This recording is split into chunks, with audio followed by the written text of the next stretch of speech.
ప్రకాష్ గారు, ఇప్పుడు రాజకీయాల్లో అనేక మంది నాయకుల మీద అనేక ఆరోపణలు ఉన్నాయి. అనేక అంటే వాళ్ళ చీకటి చరిత్రలో ఉన్నటువంటి రాజకీయ నాయకులు అన్ని పార్టీల్లో ఉన్నారు. కానీ మీరు కొద్ది మందిని మాత్రమే టార్గెట్గా చేశారు. ముఖ్యంగా ఎవరైతే రాజశేఖర రెడ్డి గారి ఇంట్రెస్ట్లకి వ్యతిరేకంగా ఉన్నారో వాళ్ళనే మీరు టార్గెట్ చేశారనేటువంటిది డెఫినెట్లీ. రాజశేఖర రెడ్డి నేను నమ్మిన నాయకుడు, నేను అతన్ని అభిమానించేవాడిని. అతని మీద లేనిపోని ఆరోపణలు చేస్తా అంటే ఆయన ఒక ముఖ్యమంత్రి, ఆయన తెలంగాణ వ్యతిరేక అంటే తెలంగాణ వ్యతిరేకి. తెలంగాణ ఇచ్చేది రాజశేఖర రెడ్డి గారు కాదు.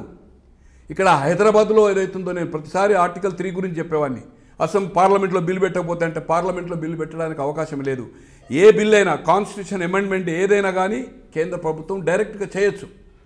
ఒక రాష్ట్ర విభజన అనేది ఆర్టికల్ 3 ప్రకారం అవుతుందో క్యాబినెట్ డిసిషన్ తీసుకొని దాన్ని ప్రెసిడెంట్కి పంపి ప్రెసిడెంట్ స్టేట్కి రెఫర్ చేయాలి. స్టేట్ అసెంబ్లీలో ఎస్ ఆర్ నో అన్నా కూడా చేయొచ్చు. ఎస్ అన్నా కూడా మళ్ళీ కేంద్ర ప్రభుత్వం బిల్లు పెట్టకుండా ఆపొచ్చు. ఈ మాట చెప్పాను. దీన్ని అధిష్టాన వర్గం ధిక్కరించు.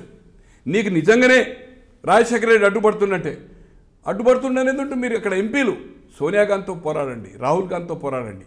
కానీ మీరు బహిరంగంగా ఏదైతుందో ఒక పాపులారిటీ కోసం, చీప్ పాపులారిటీ కోసం ఏదైతుందో మీరు ఈ విధంగా చేయడం కాదు. కుమ్ముక్కాయ కేసీఆర్తో లోపల మాట్లాడుకొని అతను మాట్లాడమంటే మాట్లాడిన నాయకులు ఉన్నారు. ఎవ్రీ టైం ప్రెస్ వాళ్ళ ముందు 100 మంది రిపోర్ట్స్ ముందు ఇన్ఫర్మేషన్ ఎప్పటికప్పుడు ఏదైతుందో మాట్లాడుతా అంటే ఇవాళ ఏమైంది? బుడ్రఖాన్ అన్నాడు మధు యాష్కిని, తెలంగాణ జాతిరత్నను బుడ్డరఖాన్.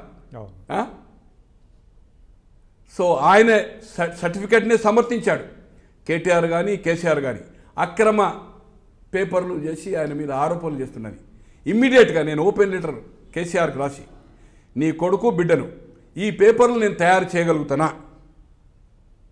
ఈ అటార్నీ సంతకాలు నేను పెట్టగలుగుతానా, మధు యాష్కి తమ్ముడు చెల్లె 2 తమ్ములే నేను సంతకాలు పెట్టగలుగుతానా, రాణి ఇమ్మండి అటార్నీ పెట్టగలుగుతానా, ఇవన్నీ ఏదైతుందో డాక్యుమెంట్ పంపి ఇవి కనుక నేను తయారు చేసిన పేపర్లు అంటే నీవు ఏ శిక్ష కేసినా ఆ శిక్ష ఒప్పుకుంటా. అంటే ఒకటి చెప్పండి, మీరు ఇప్పుడు చెప్తున్నారు అంటే రాజశేఖర రెడ్డి గారు తెలంగాణ ఫార్మేషన్ అడ్డుకోలేదంటారా? అడ్డుకోలే. హైకమాండ్ ఇస్తే ఆయన ఓపెన్గా చెప్పాడు. కానీ మీరు ఒకటండి, అంటే మీరు నంద్యాలకు వెళ్ళి ఆయన ప్రసంగంలో మీరు కనుక ఇక్కడ ఓటు వేస్తే అది ఆ మాట అన్నారు కదా, ఏది మనం పాకిస్తాన్కి వెళ్ళినట్టుగా మనం వీసా కావాల్సి వస్తుంది అన్నారు కదా. కానీ ఏంటంటే కొన్ని ఎలక్షన్ స్ట్రాటజీ ఉంటాయి సార్. అంటే దాన్ని తెలంగాణకు ఏదంటే రేపు అంటే ఆ సెకండ్ ఫేజ్ ఓటుకి ఏదైతుందో చెప్పాడు చంద్రబాబు నాయుడు.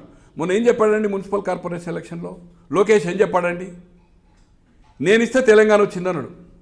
పశువులాగా కొంటున్నారు. ఇప్పుడు ఏం జరిగేది?